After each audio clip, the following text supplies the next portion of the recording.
Boa noite a todos. Nosso assunto de hoje é sobre planejamento tributário. A gente vai falar sobre os sistemas de tributação, especificamente, né, a respeito dos regimes, né, Simples Nacional, lucro presumido e lucro real. O objetivo do nosso encontro é fazer um bate-papo, mostrar para vocês, né, como é que é apurado o lucro presumido, o lucro real e o Simples Nacional, a distinção entre eles. É claro que quero desde o início, né, frisar o seguinte para vocês. Para a gente verificar qual que é o regime mais vantajoso, isso vai depender, né, de cada caso é um caso, cada situação, né? Existem alguns ramos de atividade que não permitem que a empresa seja lucro presumido, nem que seja Simples Nacional, ela é obrigada a ser uma empresa, né? Ela é obrigada a ser uma empresa tributada pelo lucro real, né? Outras situações, você consegue o enquadramento ou como lucro presumido, né, ou até podendo fazer escolha entre os três. O que acontece é o seguinte, também é importante destacar. O lucro real vai exigir uma formalidade maior, uma preocupação maior com a questão dos documentos, né? O lucro presumido, de uma forma assim, bem sucinta, já numa conversa inicial, o lucro presumido você presume um determinado percentual de lucro, né? E daí você automaticamente você já então consegue apurar quanto que vai ser, né? O imposto de renda da pessoa jurídica, a contribuição social sobre o lucro líquido, além também colocar ali sobre a receita, né? PIS e COFINS. O Simples Nacional ele vem justamente para, né, facilitar a vida do empresário. Então, assim, vocês vão ver, vou mostrar quais são todos os impostos que fazem parte do Simples Nacional. Ele realmente é bem interessante, só que em alguns casos o lucro presumido vai ser mais interessante, ou o lucro real, e é isso que a gente vai trazer. A minha conversa com vocês, o que é? Trazer um pouco de uma forma bem sucinta o que vem a ser cada um deles, o que abrange, e depois mostrar, né? Acredito que eu vou mostrar uns 2 estudos de caso, onde vou fazer um comparativo. A ideia qual que é? É que passar para o administrador, né, que ele tenha a noção ali dos vários regimes e que ele tenha, assim, na verdade ele já tem, né, mas que você tenha toda uma habilidade ali para, numa conversa com o contador, numa conversa com, digamos, um cliente seu, você como administrador de empresas, né, assessorando ele num planejamento tributário para você indicar o caminho. Nosso conteúdo, eu não vou, nossa disciplina é tópicos especiais, eu não vou me adentrar ao ponto de fazer vocês fazerem todos os cálculos ali de um regime de tributação ou de outro para ver qual que é o mais vantajoso. E o que geralmente se verifica são muitos casos, né, de monografias, onde a monografia, o trabalho de monografia, justamente verificar qual que é, né, o sistema tributário mais vantajoso. No caso em tela, os 2 estudos de caso que eu vou trazer são de 2 monografias, tá bom? Na verdade são 3, mas acho que eu vou apresentar 2 para vocês, ok? Então vamos lá. Aqui a gente colocou, né, que uma introdução, né? Que a complexidade que a gente vive no Brasil faz com que haja realmente uma necessidade de um bom planejamento, né? E nesse planejamento você vai verificar, né, qual que é o melhor caminho, qual que é a melhor situação. Dependendo do caso, você pode até algumas vezes inviabilizar um negócio em razão da carga tributária muito alta, né? É claro que o dia a dia de cada um de nós não é fácil, porque a legislação ela vai mudando, né? E a questão das portarias, né, as normativas também fazem com que você tenha que estar sempre atualizado. Trouxe duas citações a respeito do que vem a ser o planejamento tributário. Então, o planejamento tributário, né, ele é uma ferramenta que proporciona a gestão dos custos tributários e aumento dos lucros, com base na utilização de um sistema tributário adequado que contribua com a saúde financeira da empresa, ou seja, planejamento tributário, ou seja, escolhas que minimizem legalmente, né, cuidado com legalmente, o ônus tributário.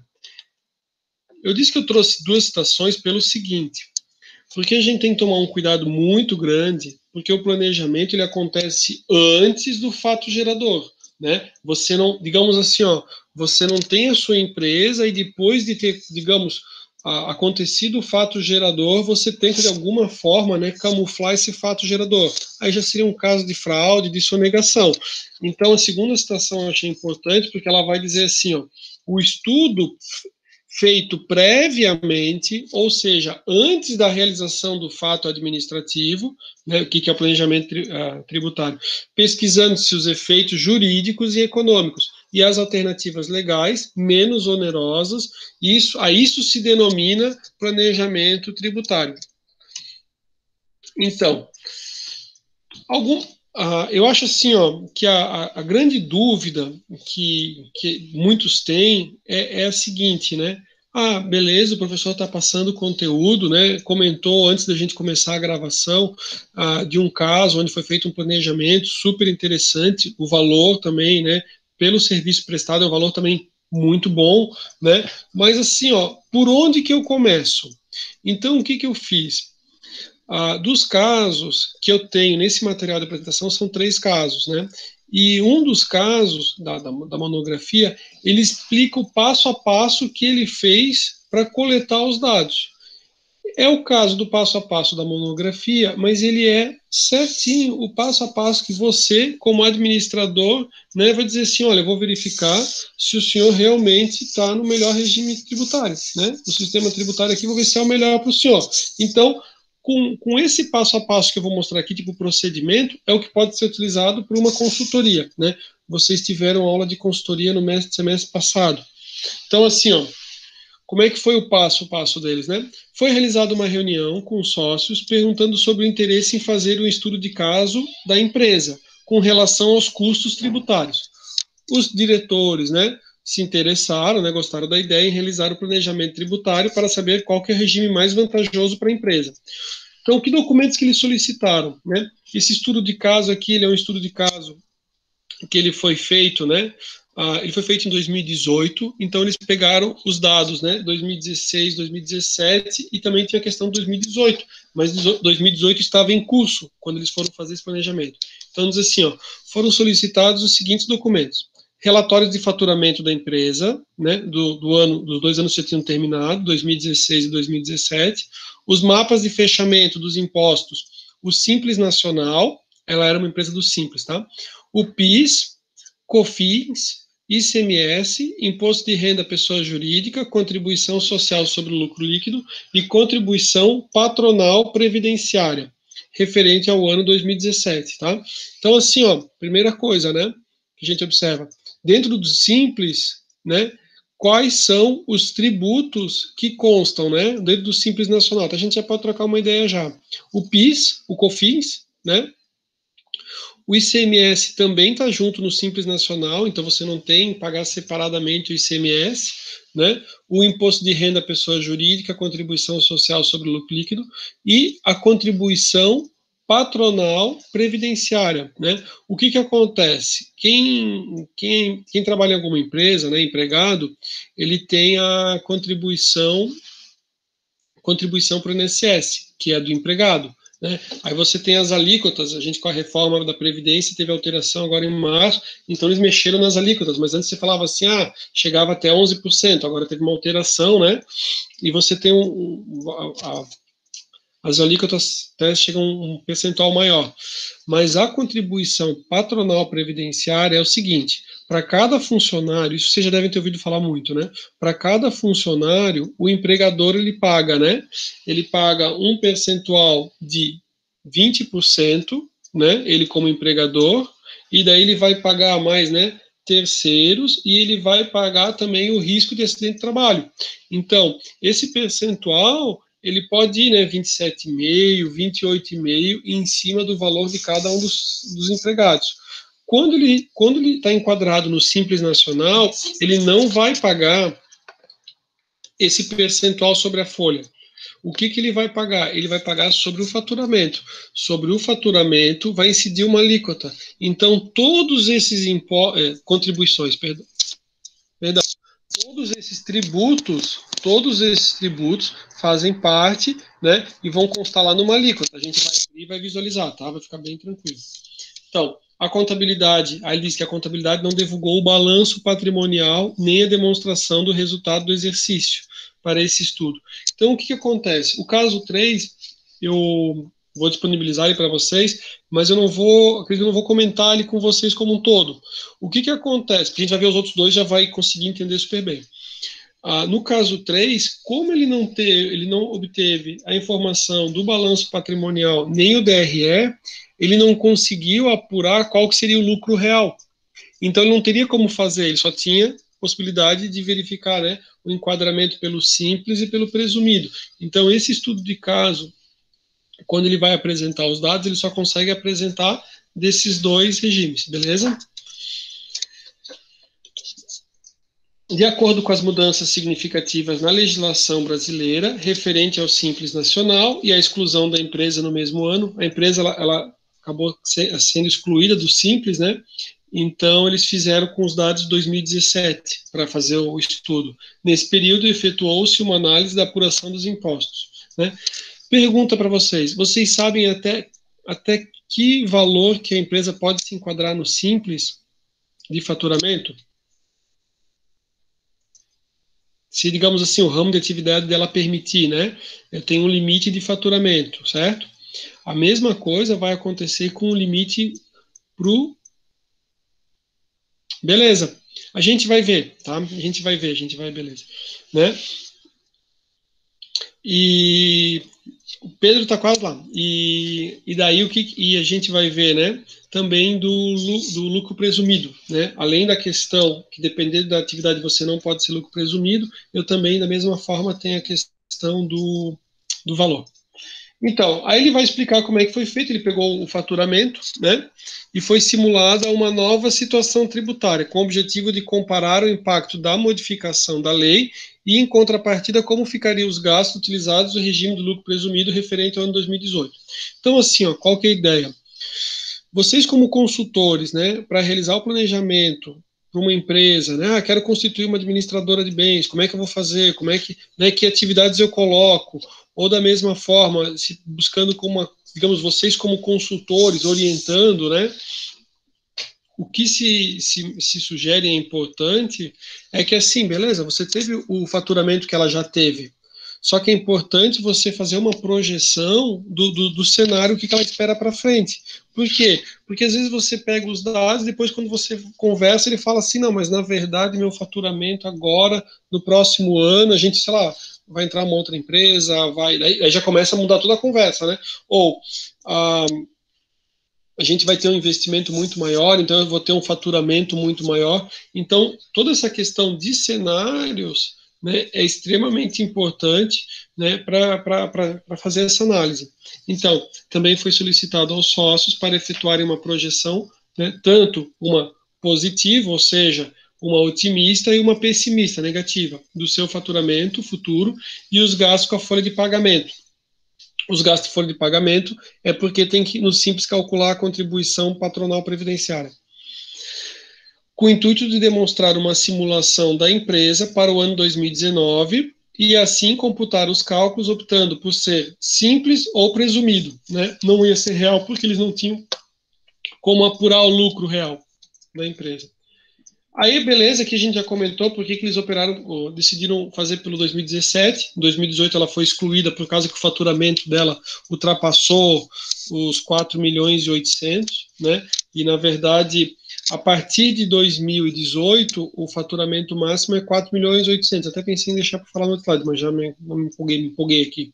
E até 2017, o faturamento máximo era até 3 milhões e 600, né? Então, do ano 2017 a partir de 2018, 4 milhões e 800. Os mesmos foram tabulados por meio de planilha Excel. Então, né, como é que eles fizeram? Por meio de Excel, e os cálculos necessários foram feitos para a consecução da pesquisa. A gente vai ver aqui vários cálculos para conseguir compreender super tranquilo. Tornou-se possível, então, a análise e comparação dos resultados com a realidade da empresa. Aí, quais são os impostos que entraram no Simples Nacional, né? PIS, COFINS, contribuição patronal previdenciária, contribuição social sobre lucro líquido, imposto de renda e ICMS. Se for indústria, tem o IPI, tá? Você tem o IPI também lá. E aqui ICMS é porque ela está falando de um comércio, né? Prestação de serviço, daí teria o ISS, né? O imposto ISS. Quando a empresa vira optante pelo lucro presumido, esses tributos são calculados de forma separada. Beleza, né? Vamos mostrar um exemplo aqui, ó. Aqui, vamos entrar antes de chegar no exemplo um pouco da fundamentação, né? O Simples Nacional. O Simples Nacional ele é uma forma de tributação feita de maneira simplificada, composta por tributos, né, e contribuições. Quero aproveitar e comentar com vocês assim, ó. Esse material eu peguei de algumas monografias e assim como estava eu trouxe para cá, né? O que quero mencionar para vocês? Tributos é gênero, né? Tributos é gênero e as espécies são, né? Os impostos, as contribuições, né? Aí tem, claro, né? Contribuição de melhoria, né? Aí até vai um pouco mais adiante, né? Mas o que eu queria passar para você e impostos, taxas, contribuições de melhoria, né? Contribuições sociais, mas assim, ó, o que eu queria passar para vocês é porque no material, quando for apresentar os quadros, tem momentos que ela fala assim, impostos, e ela traz uma contribuição, tipo COFINS, né, a contribuição patronal, uma contribuição, tudo que é, digamos, as contribuições e os impostos, tudo faz parte de algo maior chamado tributos, né? Então, eu tenho contribuições e tenho os impostos, eles estão aqui, ó, né? E acima deles, como se fosse, né, ou, digamos, englobando tudo, são os tributos, tá? Eu vi que em alguns trabalhos, os acadêmicos, eles falam assim, são os seguintes impostos. Aí mostra algo que não é imposto, é tributo, tá? Que é maior. Então, assim, todo imposto é tributo, toda contribuição é tributo, né? Agora, um imposto, né, ou uma contribuição não é um imposto, tá? Beleza. O sistema integrado. Aí, aqui ele vai explicar o seguinte, ó. O que acontece? O Simples Nacional, a pessoa vai pagar ele através de uma guia, que é chamada de DAS, né? Documento de Arrecadação Simplificado. É a mesma guia que vocês talvez tenham alguma pessoa conhecida ou alguma coisa assim que tem o MEI, né? O MEI também ele paga com uma DAS, né? Um documento de arrecadação simplificado. E tanto o MEI quanto a questão do Simples, ele consta lá na Lei Complementar 123 de 2006, né? É bem fácil de gravar, eu sempre gravei para mim assim, ó, que é 1, 2, 3, né? É Lei Complementar 1, 2, 3, é a do Simples, tá? E aqui ele vai comentar, ó, o Simples Nacional foi instituído pela Lei Complementar 123 de 2006, sofreu alterações a partir de 2018, que daí, então, o faturamento, né, ele passou de 3 milhões e 600 para 4 milhões e 800. E a outra alteração foi em relação aos anéis. Há 2 anos tive que mudar para Simples Nacional. Legal, ó. Então, por causa justamente do faturamento, teve que alterar. Eu quero. Isso, 2, que eu também não tinha. E eu quero mostrar para vocês. Deixa eu ver se eu mostro. Eu vou um pouco adiante, para não mostrar já. Eu quero abrir para vocês a lei complementar. Né? Eu acho que nunca nenhum professor abriu a lei complementar 123 de 2006 para vocês, né? Alguém já alguma vez consultou, não? Tem uma ideia como é que funciona? Quem dera se fosse faturamento, mas porque em profissão, adição, não pode ser meio. Tem tudo isso. É que assim, ó, beleza, vamos aproveitar e comentar um pouquinho sobre isso. Eu tenho algumas pessoas que se enquadram como MEI, né? Como ele conseguiu se enquadrar como MEI, o MEI é algo muito bom, né? Por que ele é muito bom? Claro, assim, ó, tudo é uma questão de planejamento e uma boa análise, né? Mas assim, ó, o professor Rigueto falou para vocês sobre. A gente falou, na verdade, já. Mas eu já tinha comentado com vocês. A gente falou um pouquinho sobre previdência privada, mas não é meu foco. Mas só queria comentar assim, ó. Antes da reforma da Previdência, o que muito e paga valor justo por mês para ter MEI. Então, o que acontece? Antes da reforma da Previdência, né, se eu, digamos assim, quero me aposentar com um valor melhor e quero me aposentar por tempo de contribuição, ou seja, eu, homem, pagava 35 anos, mulher pagava 30 anos de contribuição, então você imagina assim, começa a pagar com 18, soma mais 30, a mulher com 48, ela recebe a aposentadoria por tempo de contribuição, mas ela pagou 30 anos, né? Pergunta para o Pedro que está online, Pedro está online, né, Pedro? E se com 30 anos o cara investir num valor legal, o cara também não consegue fazer um valor que depois ele pode ter um dinheiro para o resto da vida, né? Só que é claro, o regime da previdência privada, né, não é cada um tem uma continha. Então, assim, faz tudo parte de um grande bolo, né, de arrecadação. E você tem assim, ó, tem aquele que contribuiu durante muito tempo, morreu, não deixou herdeiro, acabou, ninguém vai receber, né? E tem aquele que mal começou a pagar, sofreu um acidente, vai ser aposentado, né? Então o regime de previdência ele busca justamente atender a todos, né? Que se a gente conversar com o Pedro vai dizer, também tem uma possibilidade que tem um seguro, que daí, dependendo, também vai cobrir, e o cara também vai receber um valor. Beleza. Mas o que eu queria dizer é o seguinte, a pessoa pagava, então, 20% do valor que ela queria ter como rendimento. Ganhava 2.000, ou 2.500, ou 5.000. 5.000, por exemplo, 5.000. Eu quero pagar sobre 5.000. 5.000, 20%, R$ 1.000 todo mês. Então, ele contribuía R$ 1.000 todo mês para a Previdência para se aposentar, certo? Paga durante 35 anos, né? Vai aumentando. Geralmente o pessoal faz assim, com base no teto, o cara quer pagar o teto, ele vê quanto que é o teto, 6.000 e pouco, vou pagar sobre o teto. Quando chega nos 35 anos, né, existe algo chamado fator previdenciário, ele também dá uma baixada na aposentadoria.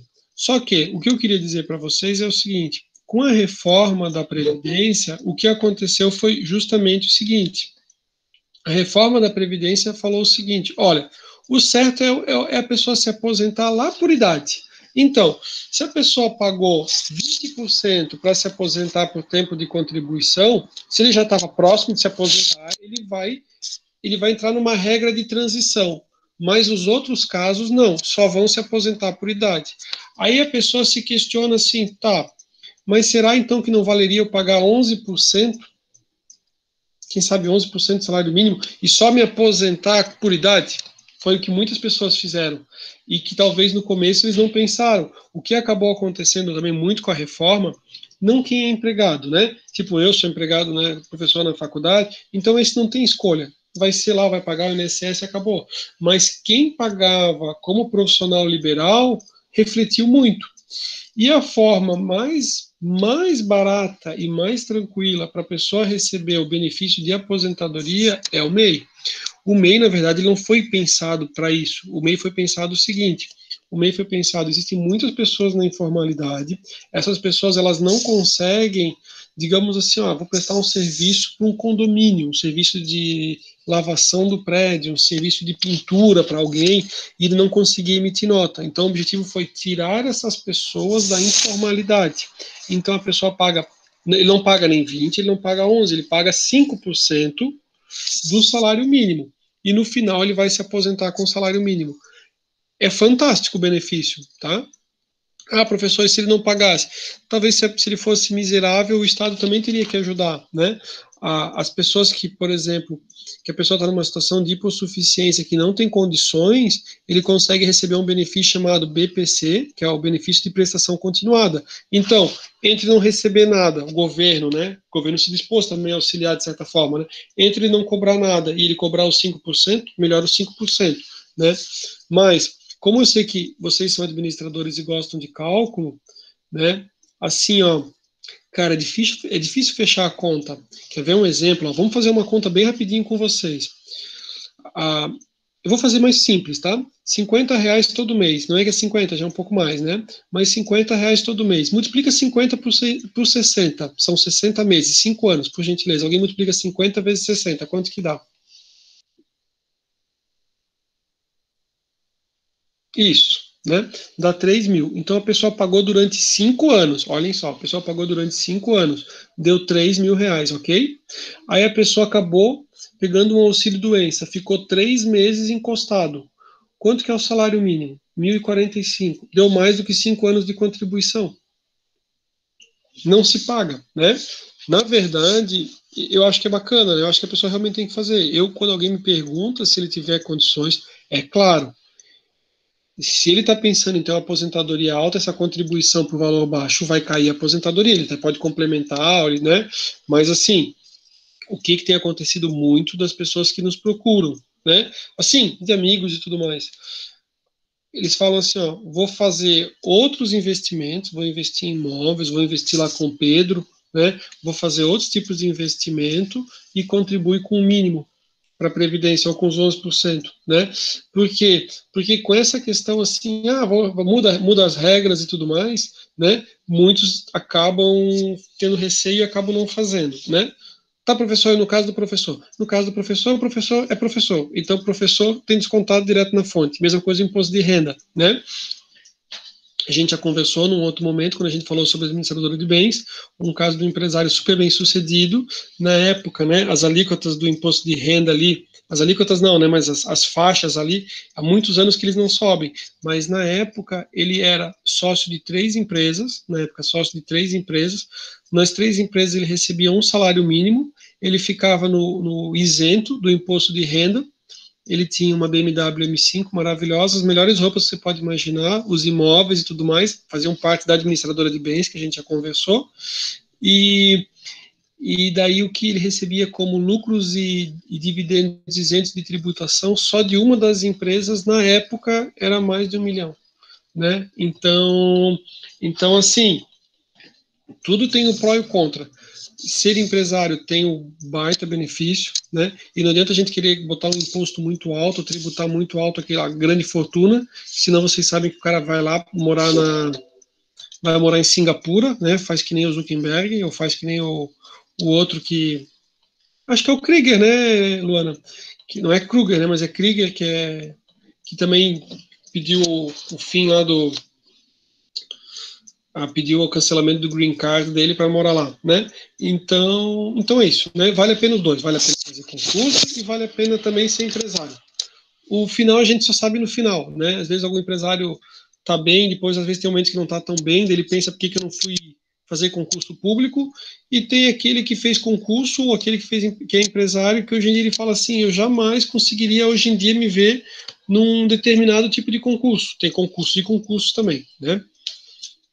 Beleza, vamos voltar aqui. Simples Nacional. Eu só vou pedir um minuto do. Então, Luana, foi isso que aconteceu comigo também, né? Também tive esse pensamento, né? Do tipo que seria melhor, né? Me deem só um minutinho, eu quero só botar aqui para carregar para não perder vocês aqui, só um pouquinho.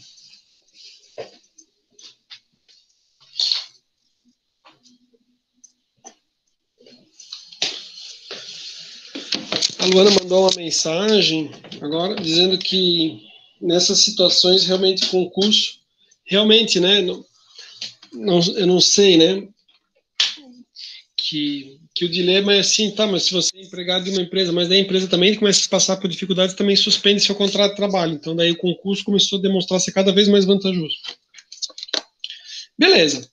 Então, a Lei Complementar 123/2006, ela vai trazer os 5 anexos. Acho que o próximo slide vai falar a respeito dos anexos. Não, é um pouco mais adiante. E aqui, eu vou abrir a lei com vocês, mas a gente vai ver na Lei 123/2006 que ele vai trazer quais atividades é possível você se enquadrar no Simples, quais são vedadas, e ali você vai ver em qual dos anexos a empresa se encontra. Eu vou abrir para a gente mostrar desde já, daí a gente consegue mostrar e depois a gente vai conversando nesse momento, depois a gente continua nossos slides. Ó, né? Já comentei com vocês, a forma mais ideal, assim, na minha concepção, né, é você abrir o site do Planalto. Então, joga no Google, o site do Planalto é um dos primeiros a aparecer. A legislação vai mudando, então é importante, né, apesar de que ela é de 2006, é óbvio que ela foi sofrendo várias alterações. E vou fazer uma passada rápida com vocês, né, se vocês me permitirem. Então, assim, ó, eu vou descer um pouquinho, vou chegar lá pelo artigo 3º.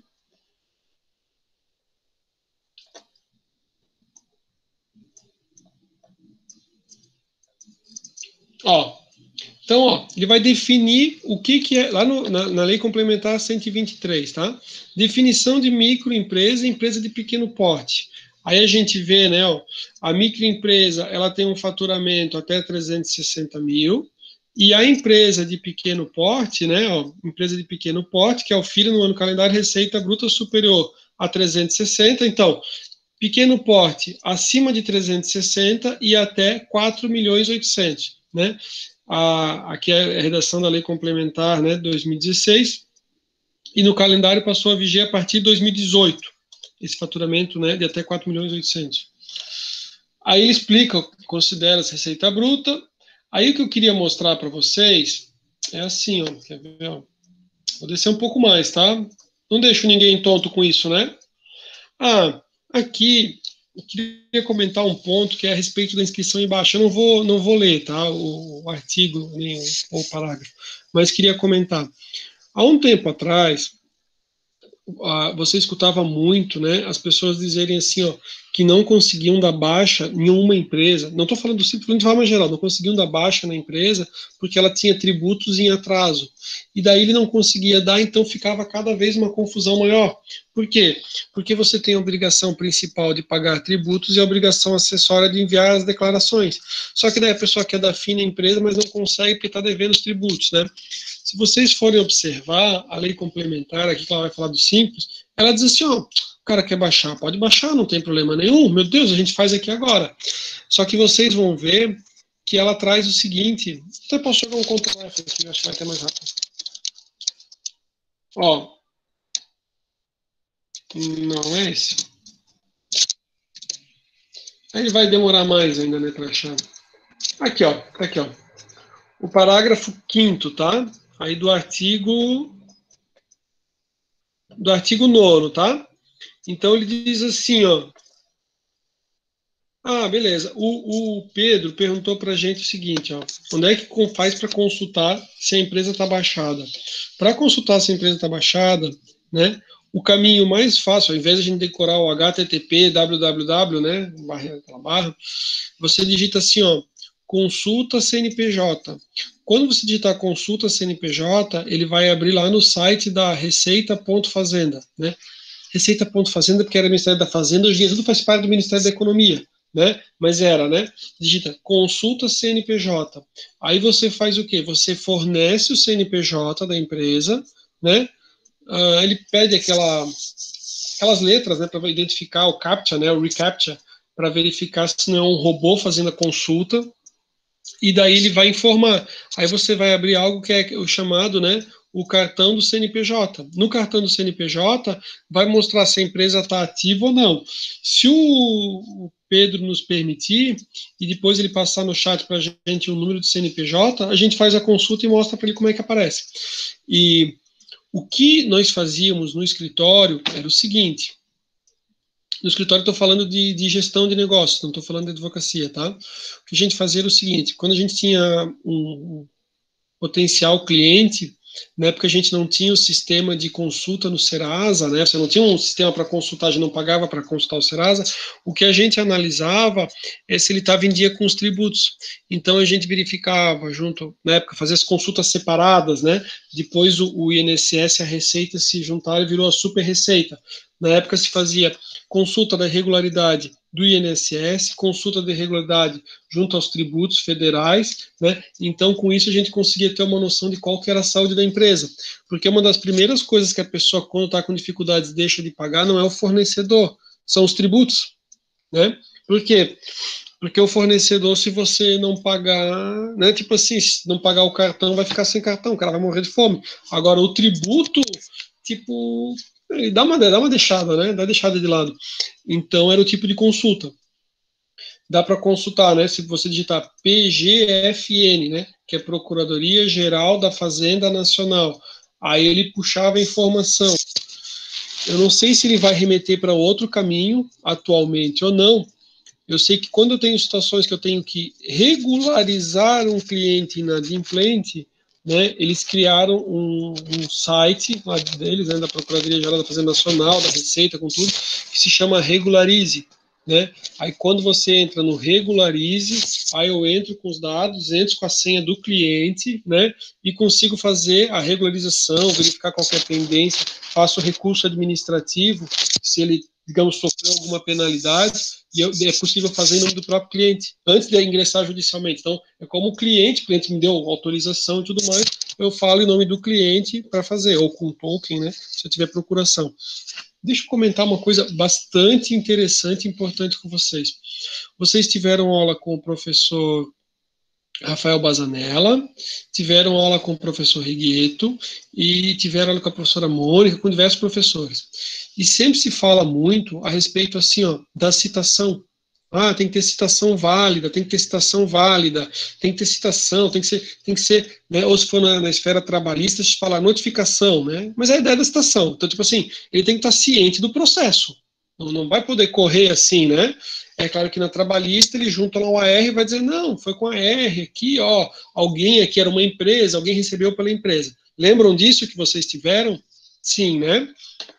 Aqui é bem importante, assim, ó, por isso que às vezes é importante quando tem um tempo, assim, dar uma olhada na legislação e tudo mais.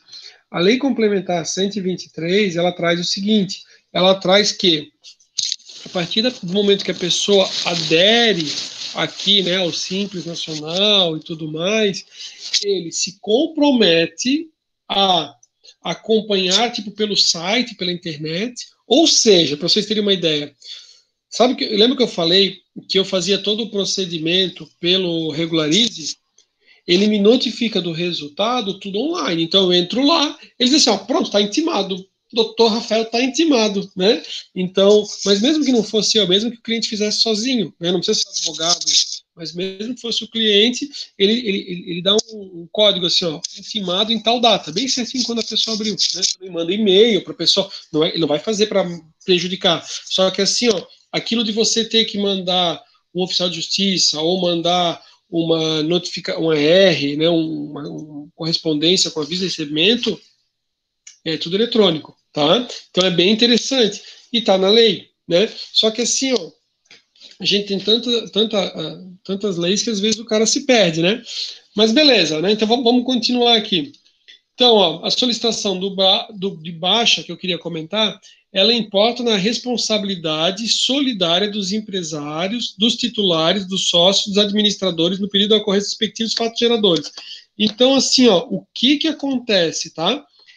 A pessoa dá baixa na empresa, só que é o distrato, ele vai fazer assim, ah, eu não quero mais tocar a empresa, tem um contrato social. Não estou falando de MEI, tá? Eu estou falando tipo assim, de uma empresa, que é uma limitada, que ela está enquadrada no Simples Nacional. É uma limitada, né, uma empresa cuja responsabilidade é limitada do sócio, e ele fala assim, ó, não deu certo, não quero mais, estou com os tributos em atraso, posso dar baixa? Pode.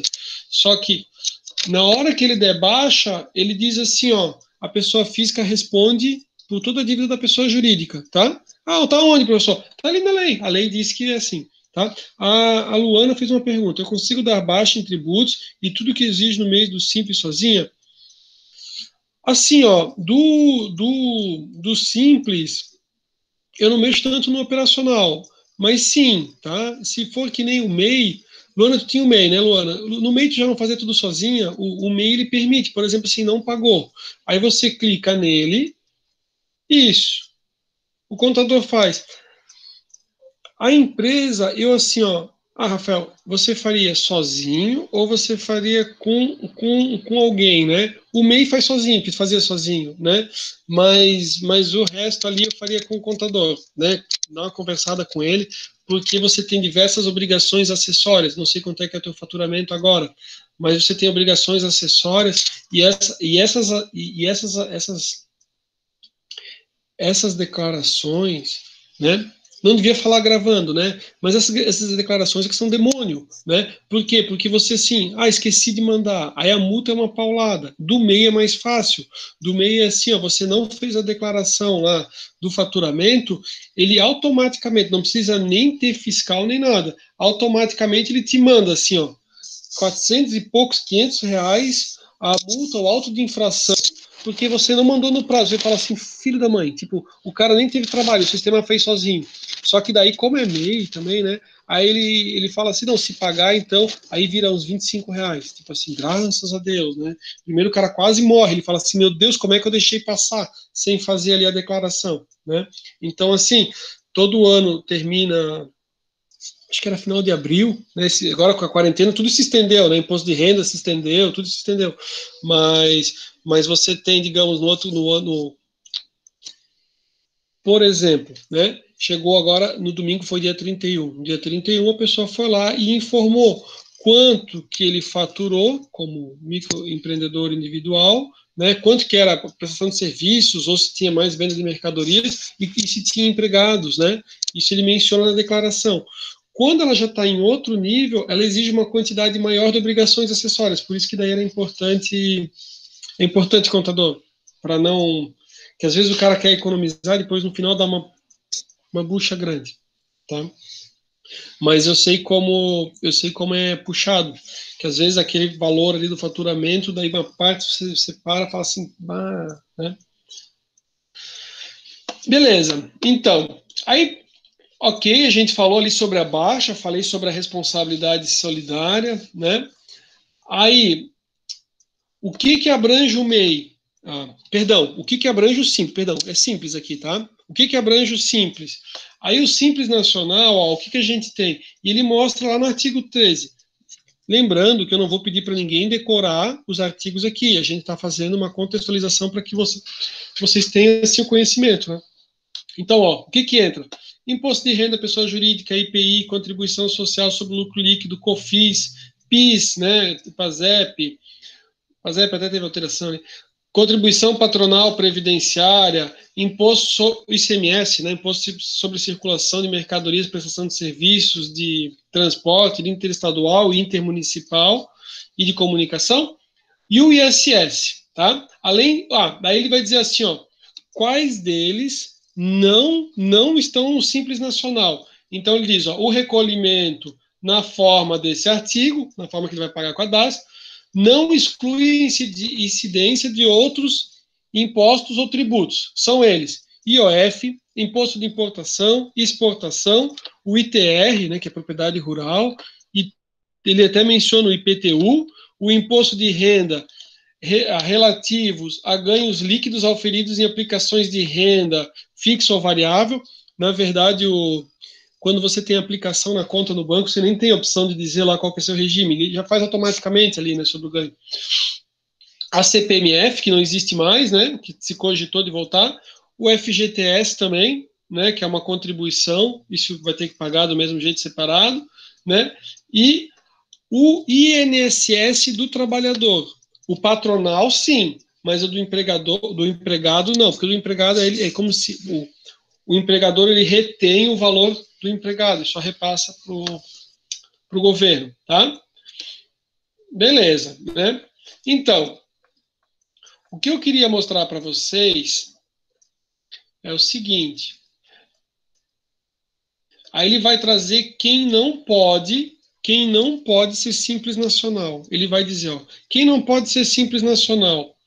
Quem, né? Explore atividade de prestação cumulativa e continuada de serviços de assessoria de crédito, gestão de crédito, seleção, né, e riscos, administração de contas a pagar e receber, gerenciamento de asset management, toda aquela questão de crédito que deve ser, ele exige, né, dependendo, por exemplo, se não tem nem a factoring também é obrigado a ser lucro real, tá?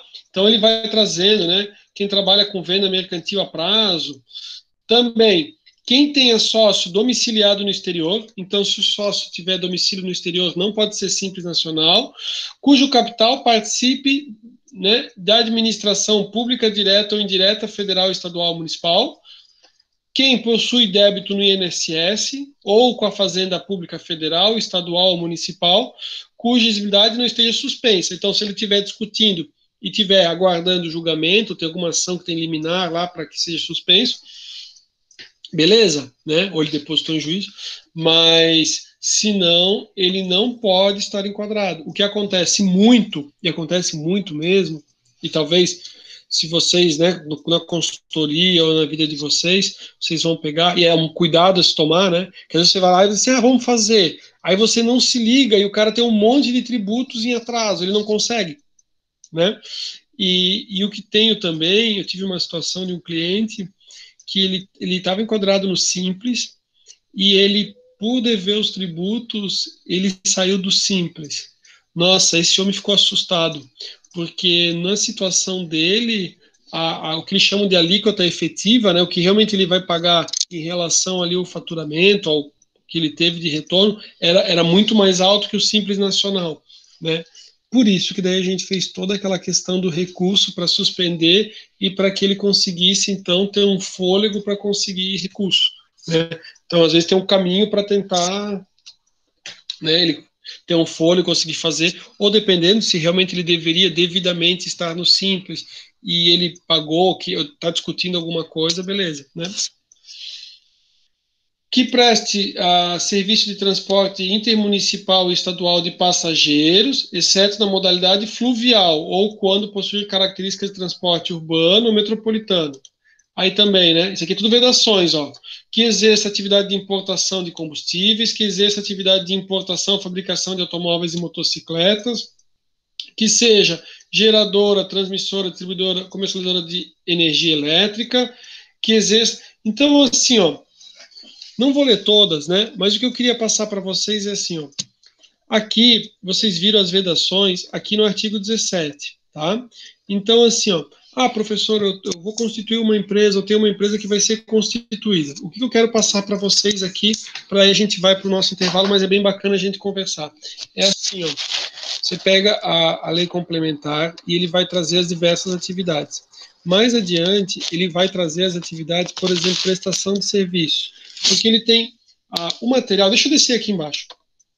Vai ficar bem legal para a gente apresentar. Ele tá arriscado porque daí agora tem uma outra alíquota, certo? E o anexo 6, na verdade, não tem mais, né? Então, deixa eu só subir um pouco para mostrar os outros anexos. Não fiquem todos, por favor. Ó, então, ó, essa aqui, né, era a alíquota que eu tinha até 2017, tá? Estou mostrando ela pelo seguinte, depois até posso deixar aberto, porque um dos estudos de caso vai trabalhar com essa alíquota aqui, tá? Com essa faixa porque era 2017, beleza. Então, assim, ó, os anexos, eles funcionam da seguinte forma. Eu tenho o anexo 1, que é comércio, o anexo 2, que é indústria, e o anexo 3, 4, 5, que é prestação de serviços. O que vai acontecer? Lá no artigo 18, ele vai dizer assim, ó, tais atividades, elas estão no anexo 3. Tais atividades, por exemplo, contabilidade.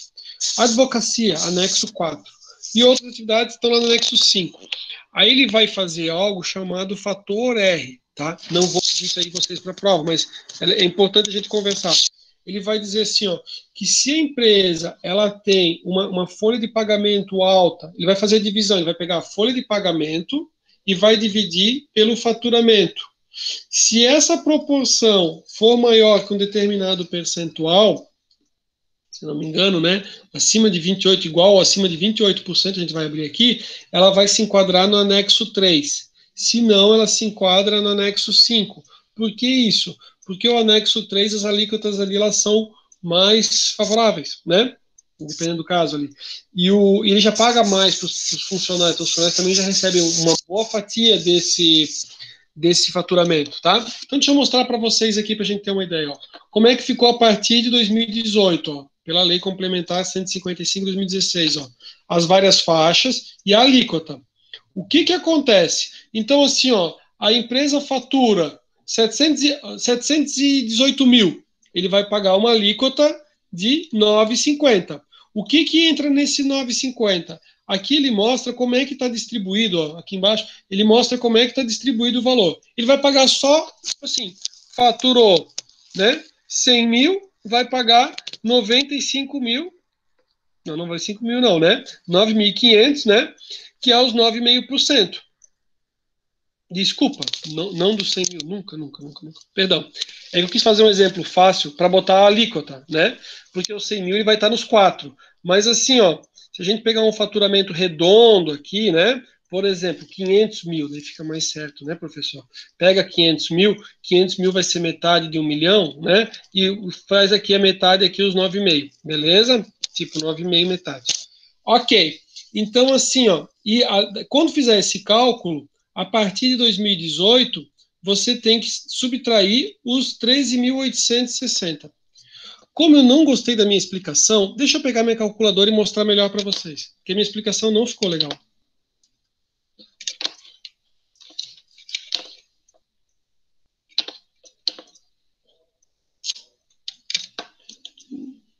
Queria abrir a calculadora no outro lado, mas não foi, então vou abrir ela aqui, tá?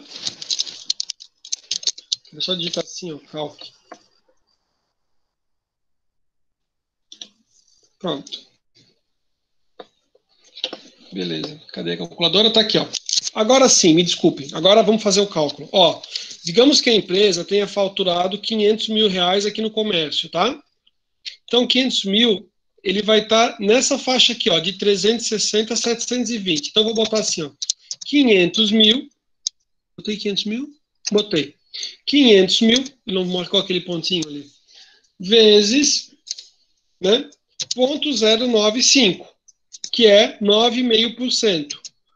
Deu 47.500, certo?